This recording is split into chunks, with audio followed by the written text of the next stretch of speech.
Alright, so today we'll be looking at another DesignDoc video. This time, I guess the second chronologically, which is mechanics and character design, how Mario and Dark Souls communicate characters. Alright, so let's take a look.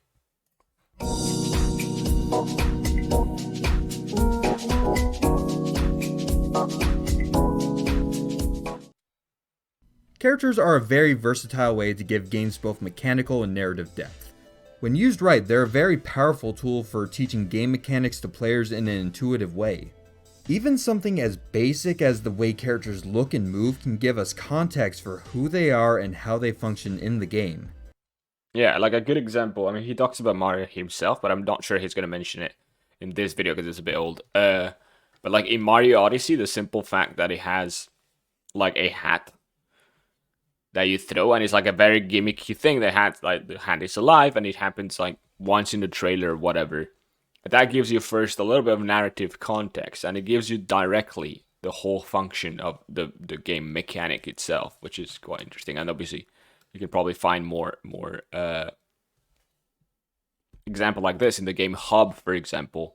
The fact that you're some kind of character that end up with like a massive arm, massive kind of robotic arm that kind of gives you, first of all, narrative because of how he got the arm, but as well, just straight up mechanics in the sense that you know that most mechanics that you're going to unlock throughout the game are going to be related to that arm. As an example, Well, we are going to look likely at related to the 3 arm. basic enemies from the original Super Mario Bros. Meet the Goomba, the cannon fodder of Mario enemies. What is it about the Goomba that tells us that it's a threat? Well, those cartoonish angry eyebrows aren't exactly friendly looking, and the fact that the Goomba is moving towards the player does suggest opposition. In the later games, they would further reinforce its hostility by adding fangs to the design. Like, this is actually one of the things which kind of works very well with the previous video, which he talks about trying to convey like pain and stuff like that. And I mentioned that it's not about just conveying pain, but also making sure that whenever you do something, you make the player expect what's going to happen. And this is a good example of this, which is you make a character and you have to make sure that, it ties up as a enemy. And you look at it and you say, oh, that's an enemy, right? And then secondary in this case is like, he has a, squishable face, so you can't jump on it. Like, this is actually, my brother complained that I didn't give an example for this in previous game. Actually, it is about enemies itself, which is in one of the games that he made. There was a little bit of a story where you start the game and you start like saving some chickens, right? And obviously then your idea is you're saving the chickens aren't good, and at some point some artist was convinced that they wanted to make a enemy that was a chicken as well. And my brother complained and said it didn't make any sense, since for you as a player, chickens are friendly and not enemies. And apparently during playtesting that happened a lot, where people saw the chicken but they never thought of it as a threat because they were predisposed to think of it as a friendly, since they already saved chicken and chicken is helping you throughout the game. So obviously that was the opposite, like a bad example, but like, yeah. The Goomba, of course, with the eyebrows. A pretty goofy but effective touch. The Goomba also serves a very important role in teaching the player how to jump. The player cannot pass the Goomba without jumping, ensuring that they have to use this key ability. Besides just getting past the Goomba, there is also the possibility of the player landing right on top of it. If the player does this, the Goomba is then killed, which establishes jumping as your primary method of attack throughout the game. One other note to make is that the placement of Goombas throughout 1-1 also shows how the Goomba reacts to other objects and enemies in the environment. Unless there is a wall or another enemy in the way, the Goomba marches forward, even if it means falling into a pit. Moving on, the next enemy that the player is introduced to. Yeah, like sometimes you might see games do this as well, which is that even if it isn't part of the level itself, sometimes you might even have like little scenes in the background that kind of just show you like the different mechanics or the different behavior that an enemy might have. So you might be just going through your level and then you look to the right and there's a kind of like a scene that you cannot go to, but you see like an enemy kind of like bumping against the walls and like just going back and forth, which teaches you like those enemies, go back and forth when they bump the walls. Is the Koopa. Immediately, what draws our attention here is its round green shell, suggesting that this enemy is more resilient than the fragile Goomba. And like the Goomba, the Koopa moves towards the player, which solidifies the player's understanding of hostility in the game. Even though the Koopa doesn't look as angry as the Goomba, it's still marching towards you, looking for a fight. The unique trait of the Koopa is how also it the fact that you haven't retreats found any creature that isn't an enemy at this point, so it's just into its shell upon being stomped on, unlike the Goomba just who assume just it's an enemy disappears. anyways. If the player then jumps or runs into this shell, it is then launched, sliding across the ground, taking out enemies and bouncing off walls, suggesting potential new strategies for the player. Although this shell can be dangerous if it hits the player from the side. Anyway, the last enemy that we'll be looking at is another turtle-like enemy found later in the game called a Spiny. The Spiny has a shell very similar to that of the Koopa, but the design difference serves as a counter to what we've previously learned. This is an enemy that screams, "Don't touch me," with the attention-grabbing red and the obvious spikes. And this obviously ties also with what, like, with the previous video where he talks about, conveying, like, the idea before, like, that I mentioned, of conveying the idea before you actually hit stuff. And in this case, it's just as simple as using, like, a very simple and known thing, which is spikes. A spike, like, in real world as well as in all video games. If you touch it, it hurts. So here, how can you make it so that you can see clearly that you cannot jump onto this enemy? Well, there you go. You just put spikes on it. While one could argue that for the Goomba and the Koopa, it wasn't abundantly clear that the player could simply jump on top of them, the Spiny makes it very clear that you can't take it out directly and that it should be avoided. And this is obviously the fact that you have to make it very, very clear, because as he mentioned, the previous ones were maybe not as clear that you could do that. But by this point in the game, you've probably already learned that you can. So therefore, you will assume that all enemies, you're supposed to jump on them. And it is pretty much the case with most of it, the plant being an exception as well. But then, obviously, these ones is made so that it is actually showing you directly that it is the opposite, that you cannot actually jump on it. The genius of Mario's enemy design is that every enemy communicates many of its characteristics through its appearance, without explaining through text. Because of how it simply communicates behavior, it can quickly introduce new gameplay elements on the fly, without stopping to explain exactly what each new character or item does. This is the same. You see that enemy here. Without stopping to look at this enemy here. And this is, first of all, the color base and the shell is the exact same as the other one. But obviously, you're still going to assume that you can't jump on it, because you could jump on everything else, so you're assuming that you can indeed jump on this one as well. And you can, so that works to explain well. exactly what And obviously, like the hammers, the fact that they hurt seems each new character or item does. And this is something that Mario does as well, a lot. Which is something he hasn't mentioned at the beginning as well, but the fact that the Goomba appears at that position is also because there's a slight chance that by trying to jump over it, you might hit the coin block. Right? And if this is the same thing, just by trying to avoid the hammers or trying to hit the guy below, there's a high chance that you might, jump on top and actually kill the other guy as well. Which it really the design of Mario is very, very good, because it forces a lot of the learning is accidental, but like not accidental. It's accidental to the player, but it's designed so that it may happen accidentally, and you learn new mechanics that way. And it's very clever design, for sure. Despite the graphical limitations of the NES, the developers of Super Mario Bros. Were able to create a rather large variety of enemy types that all do a solid job of communicating their behavior through their appearance. If they could do all of this with such limited hardware, imagine what we can do now. The increased... I mean, of course, imagine what you can do now, but it's also like, arguably Mario, it's still like a simple game, which... had just a couple mechanics. Well, if you look at games nowadays, a little bit of text might be required simply because of the amount of mechanics, and otherwise the learning curve would have been massive, and you would have to design like very long tutorial levels that kind of, give you these mechanics slowly or something. And, unless you want to do that, it's probably easier and faster to just... Graphical fidelity of modern hardware opens us up to so many more possibilities in our character just use it as design. text. While the tools change as hardware evolves, the design principles of conveying mechanics through character designs remain relevant and useful throughout. Better hardware doesn't necessarily mean better design, but it does give us more possibilities.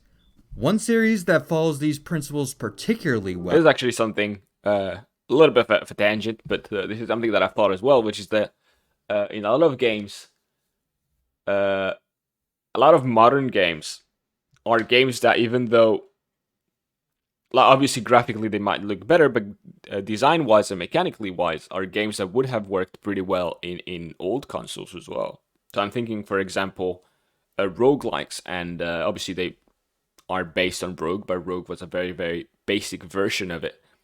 They could have had a big... they could have been born there a lot more instead of being created a lot later on as roguelikes, right? Because mechanically they're very simple. In the game Rogue, it's basically you have a procedural map and you have a kind of turn-based, tile-based combat, and you gain abilities that allow you to, and you gain like items that allow you to progress, but there's no progression outside of the run itself, and when you die, you just die. But that is a very basic concept of it. They could have improved it, and it was not restricted by hardware whatsoever. Well, are the Souls games, namely Demon Souls... Which is why a lot of the thing is design, which is why design it is completely different from hardware. And that's what I wanted to say, which is that it doesn't matter what kind of hardware you have. It all comes down to design. And, new games could be designed like as old games, and the opposite as well. Souls, Dark Souls, and Bloodborne. Where I want to get going forward, we are going to take a broad look at the enemies from the first Dark Souls. The Souls franchise is infamous for its high difficulty, but it's a game that I consider tough but fair. It's a game that rewards the player for paying close attention to their surroundings and having good somewhat reflexes. Disagree with this. Well, I'm not a big fan of Dark Souls. It's also a game with an incredible amount of depth within its combat. The combat of Dark Souls is largely based around keeping a close eye on your opponent, watching for their attacks, and acting accordingly, via dodging, parrying, or counterattacking. While more visually complex, the enemies of Dark Souls follow the same design principles as Mario, in that every enemy conveys itself through its appearance. For example, the equipment that the humanoid enemies carry tells us just enough about how they fight. Guys with spears tend to have long-range thrusting attacks, archers attack from a distance, heavily armored enemies tend to be slow and unflinching, with devastatingly powerful moves. This design trend is also applied with the more monstrous character designs. Attack dogs rush at you, gigantic armored boars have an unstoppable charge, dragons breathe down fire, plant monsters hide in plain sight requiring a keen eye for spotting them, and that's just a small sample of the enemies. But that seems like, everything he said seems like a very, like, basic idea. It's not like a game design idea, in the sense that if you go to real life, a guy with a lot of armor will will move slowly, and a guy with a crossbow or a bow and arrow will shoot you with it, right? It's not gonna suddenly take out a sword and run towards you, right? And obviously there's no dragons and so on, but like, what I mean is that this is not really, I wouldn't consider this good game design, as that by mistake you're gonna do it correctly, in a way.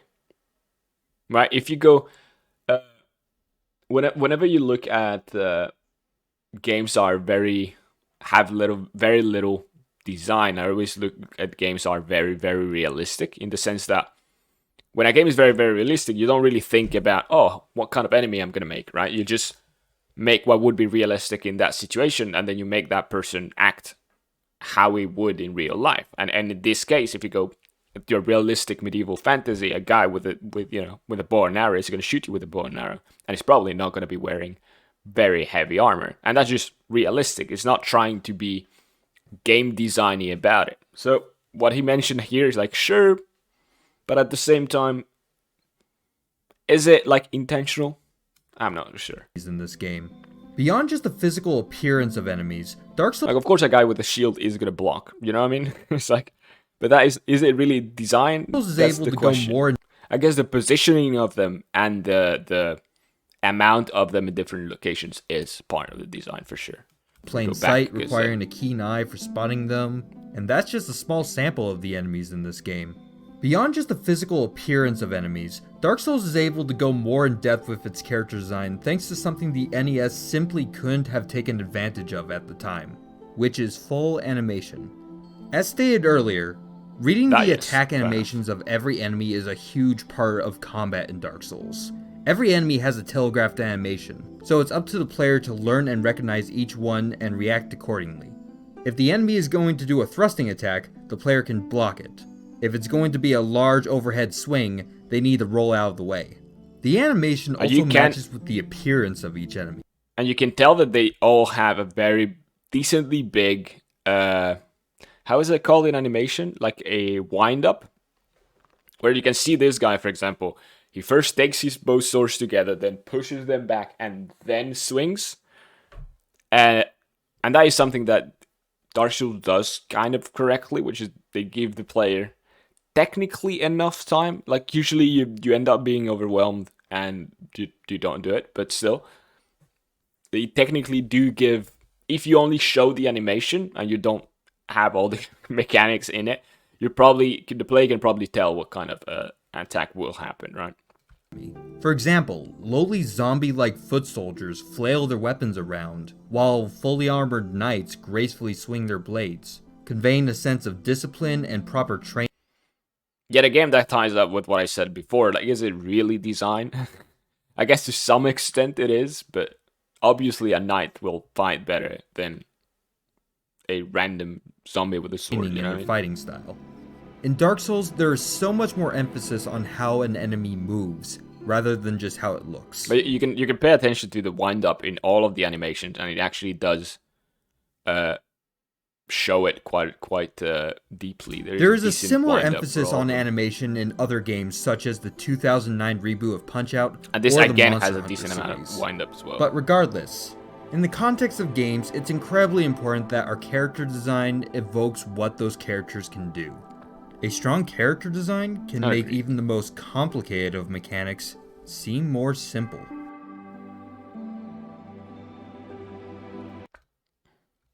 I mean, this is interesting, for sure.